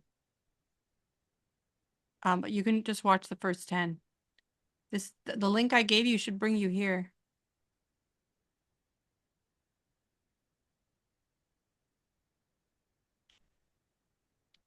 You don't have to be an expert, but you should be able to reproduce his data. That's what I want. Because you guys are going on and you're going to learn other topics. It's really important that you know how to interpret regression results. And of course, do the analysis. And we're using Excel. Everybody has that on their computer. And hopefully, you know, the videos are there. No one's taking them off YouTube. You can review them in the future. Okay. So, What is ClickUp? ClickUp is an all-in-one productivity software where you can manage everything and anything related that? to your work. Your documents, your chats, your whiteboards, your projects. The value of this, that you don't me? have to buy 5. Who is that? Me, Carlos. Okay. So, checking the videos. okay. So I'm going to post this 8 models.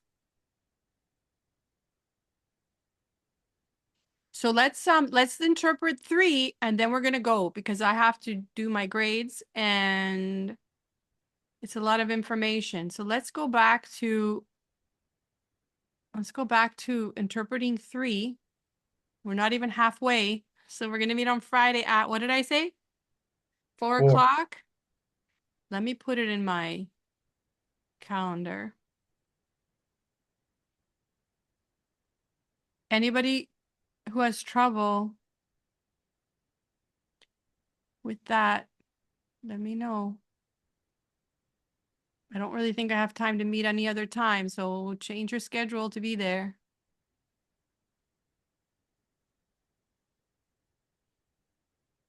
Okay, 4 o'clock Friday. Can I ask you, are you guys appreciating this a little bit or? At least for me, it has been helpful because the video don't explain how he got the results. Right. Yeah. And He you just presented the table. exactly.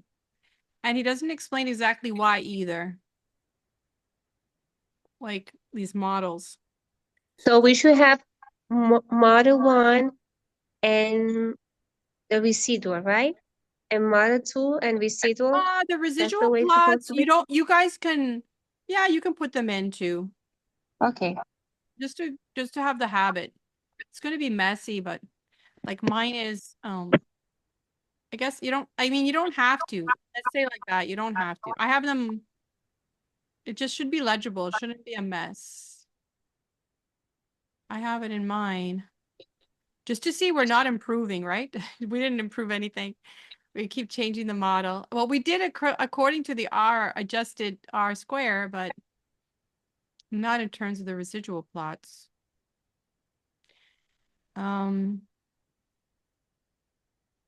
Okay, so let me make sure I did that.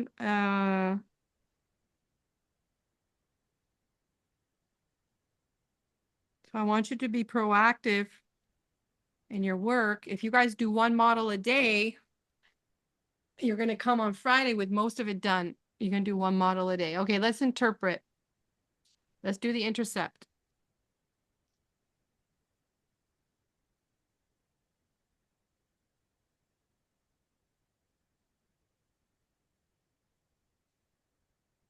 When age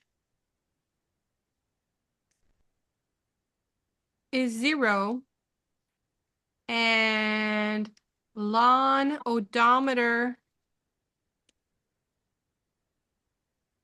is 0. When is the lawn odometer 0? Log of a number is 0. If odometer equals 1.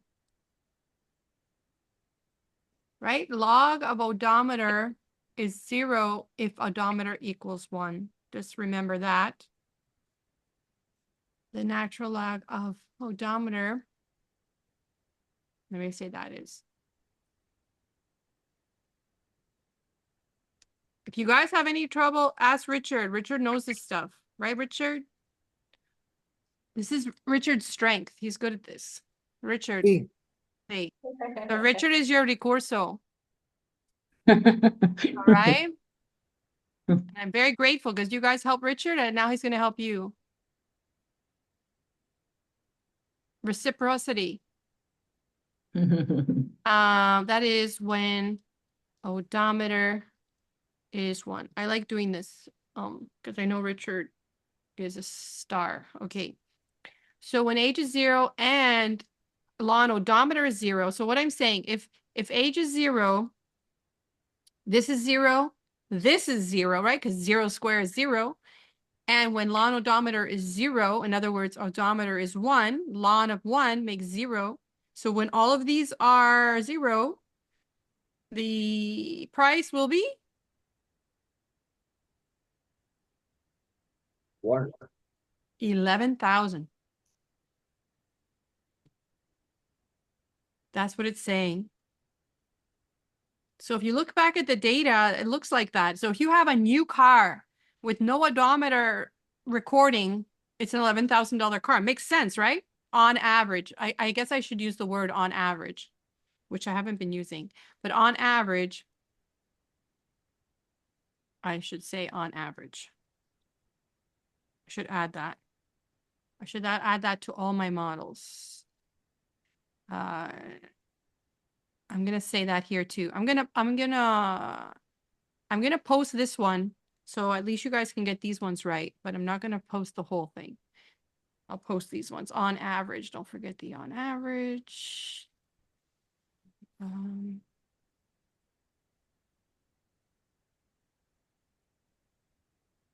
average. So like it may be a little higher or lower in some price, for some ages, but on average it's $23.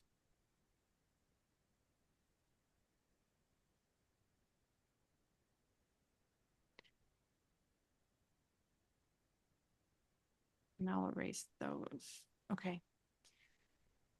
All right. So yeah, that's intercept. All right, let's do age square. What do I say about age square? When age square, for every increase in age square, the price goes up. But what I really care about in my interpretation is this thing here, age and age square.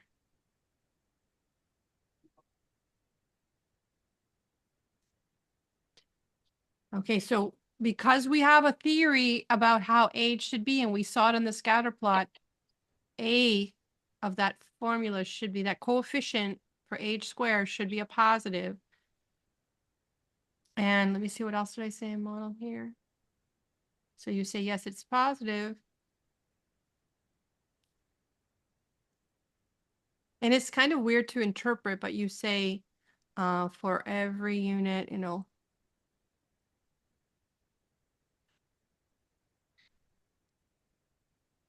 so for each additional year squared, I don't know, it just sounds weird.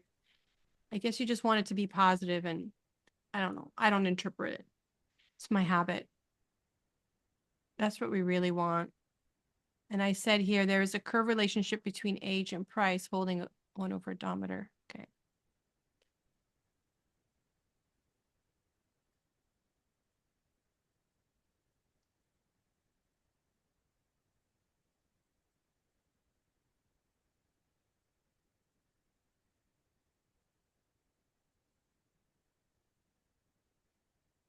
So it's like a U, right?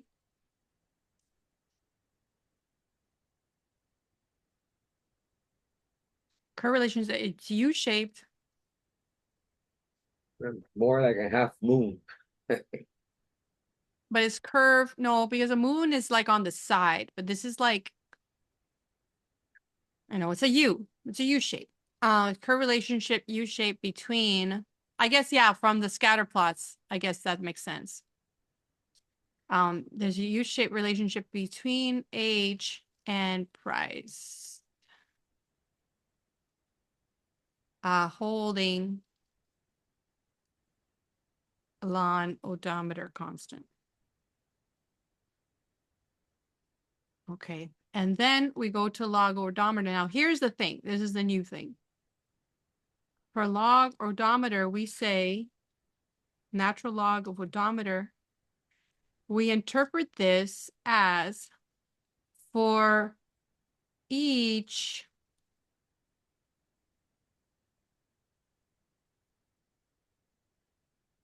gonna get it right.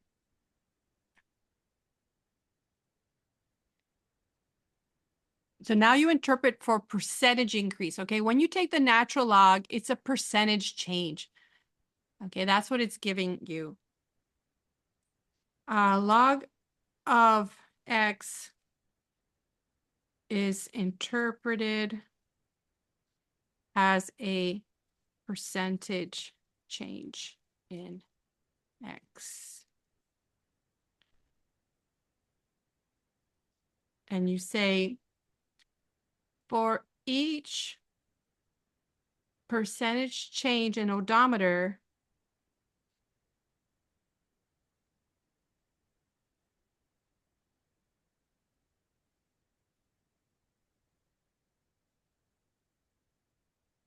notice I don't say in ln odometer, I say in odometer. The price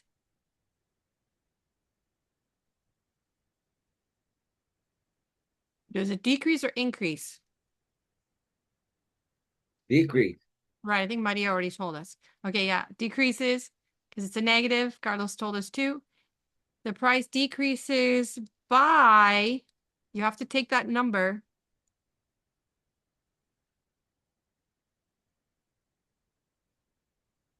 And divide it by 100. So it's like, anyway, that's how you do it on average. So it's going to decrease by $10.79 on average. Holding age constant. That's how you interpret with a log. Log of X. The next exercise is we're going to log Y2, and then the percentage change in X results in a percentage change in price. But if only the X is logged, you interpret it as the result over 100. These are like rules you need to remember. You should do this assignment properly and keep it for your record and refer to those videos in the future if you need. I don't expect you to remember everything, but I expect you to be resourceful and know how to look for the answers, okay? I mean, I don't. I mean, the program would expect you to be able to do this. Okay, this is very common with business statistics to do something like this.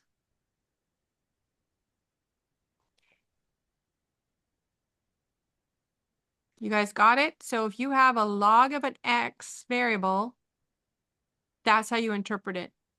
You don't say for each additional unit, you say for each percentage change. In odometer, the price decreases by whatever it is in the coefficient divided by 100. It's like a 100th.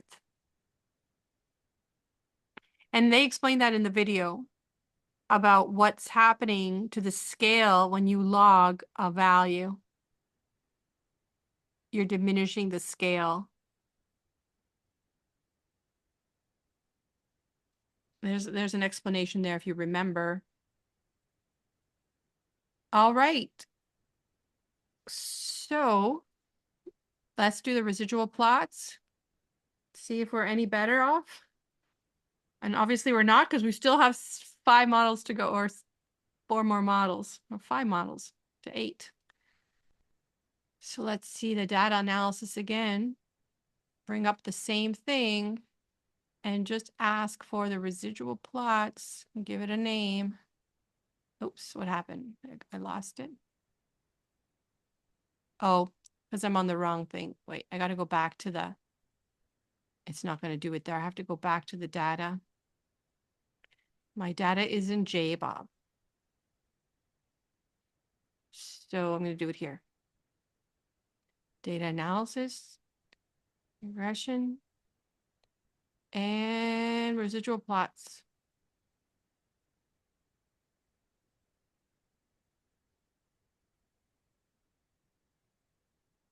The pattern continues, right? It just continues with the darn pattern.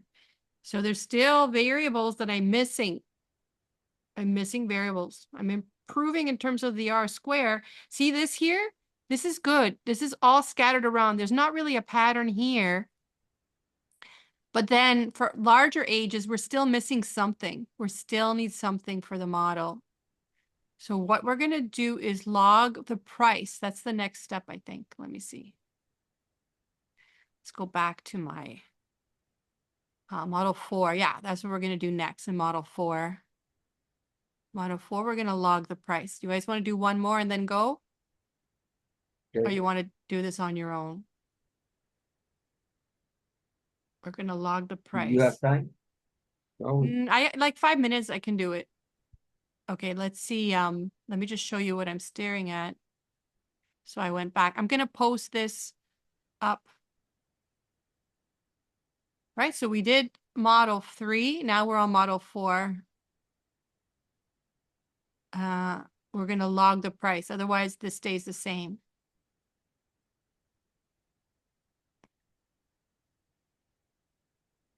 We'll do the residual plots right away to see if that helps. And then we're going to go. So I'm just going to draw. I'm going to, so this is model 3 with the residual plots. Oh, I got to show you what I'm doing. Don't share.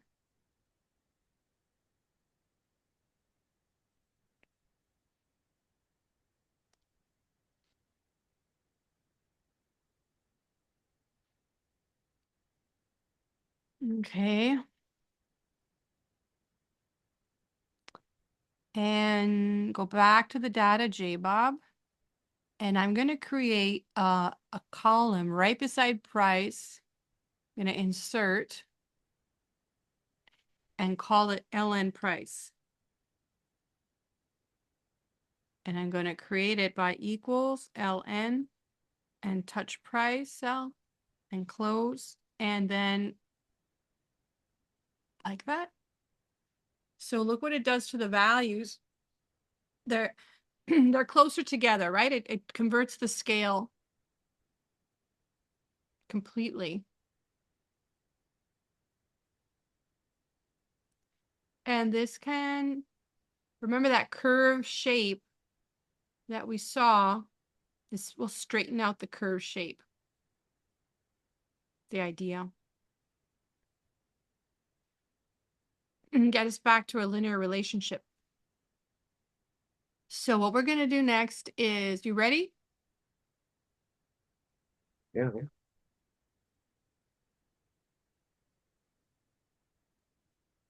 So these are linear because we're adding these variables together.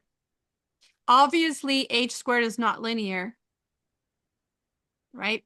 But we're adding age plus h squared plus the linear concept is in the fact that we're adding those variables together. Model 4 is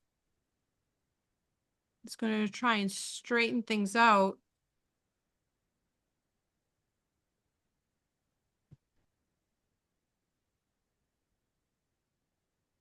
You can use, I use a capital L. I don't know why. I can just Oh, because it throws in the L, the capital. Okay, because it's the beginning of a sentence. All right, so I'm gonna make my data analysis again, but this time I'm gonna change Y. I'm gonna leave the X's. I'm just gonna change Y for this one here. All the way to here. Shit. And residual pots and everything. And that should be it. Are they better? Still no. Still the same. Still the same. So we have to reconsider our model. This is a problem of the structure of our model. Okay, so we have to get the right relationship.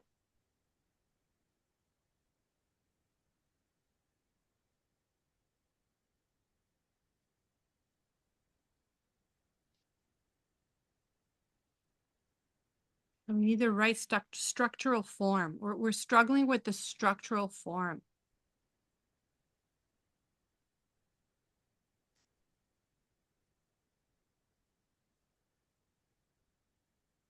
All right, so I just wanted to show that that doesn't really help, but so to interpret that, the interpretation will be different from this number 3, where we said for each percent change in odometer, the price decreases by that. We're going to say for each 1% change in odometer, the price, the percentage change in price is such and such. That's how we interpret.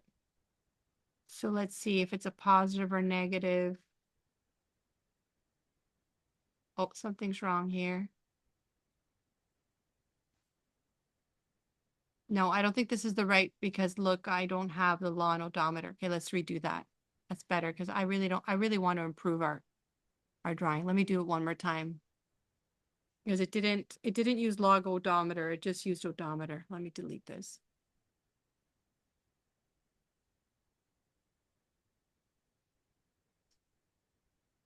Let's do that again. So that it got lawn price. Let's see what. No, we want to change that for age to log odometer all the way down. And then there, let's see if that's better. No, the floss still have some relationship. Again, you know, we see that it's just scattered all around for the low values, but it's still, we're trying to explain the high values better in a better way. And, okay, so I've done half of them. You can watch the videos for his interpretation for the rest. Stay close with those videos, but I'll see you on Friday.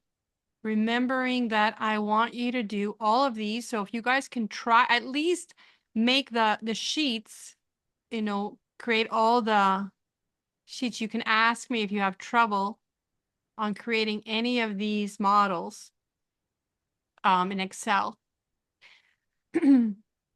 This one,